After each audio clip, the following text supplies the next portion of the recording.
Tropical cyclones management, इसमें first हम देखेंगे risk mitigation, that can be done under 3 categories. The first is the warning system. Then we can do कि infrastructure अच्छा हो, infrastructure. Then we can see कि जो environment and ecology से related हो गया, environment and ecology. Under this we can have some points जैसे जो हमें याद रखने हैं अंडर इन्वायरमेंट एंड इकोलॉजी, कि जो CRZ रेगुलेशन फॉलो हो. तो CRZ coastal zone regulation guidelines have to be implemented. Then growth of mangroves around the coastline. Then we can build sea walls to stop sea surge, to stopping sea surge. Then other thing can be flood control measures to deal with urban floods. So we have the problem of urban floods कि flood plains में encroachment नहीं हो. Under risk mitigation और इसमें steps आ गए, जैसे we can write कि इसमें और क्या हम इंक्लूड कर सकते हैं, such as under risk mitigation कि हज़ार्ड जोनिंग हो. ये general points for all. Hazard zoning, hazard को देख के जोन्स में division. Then mapping and vulnerability, mapping and we can have vulnerability analysis.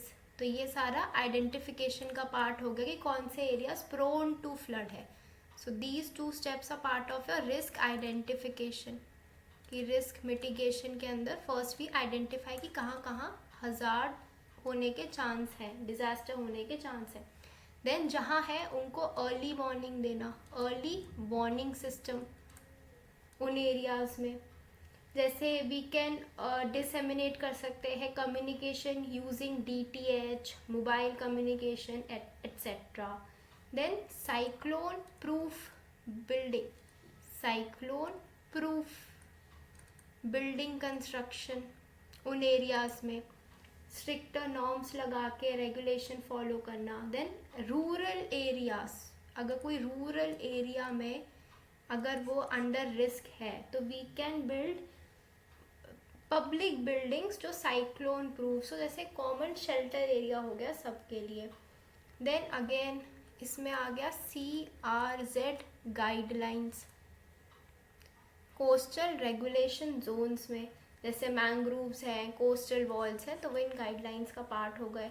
Flood control measures, flood control, क्योंकि cyclone के समय फ्लडिंग होना इज एन ऑल्सो इवेंट जो अकर होता है.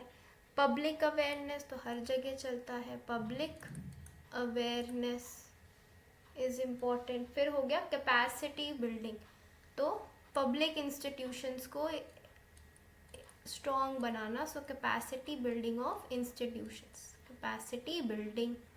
तो ये जनरल हमारा हो गया. फिर इसमें हम देख सकते हैं कि रिलीफ में वी कैन राइट कि फर्स्ट इवैक्यूएशन हो अगर जहाँ हुआ है डिज़ास्टर विद इन 72 आवर्स, और रिलीफ पैकेट्स.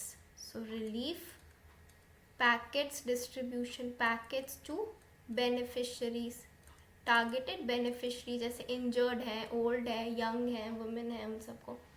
देन रिहैबिलिटेशन में वी कैन राइट कि इसमें टेम्प्ररी रीलोकेशन हम कर सकते हैं, टेम्प्ररी रीलोकेट कर सकते हैं हम. देन रिकंस्ट्रक्शन जो लास्ट फेज हो गया इसका, उसमें हो सकता है ऐसे साइक्लोन प्रूफ बिल्डिंग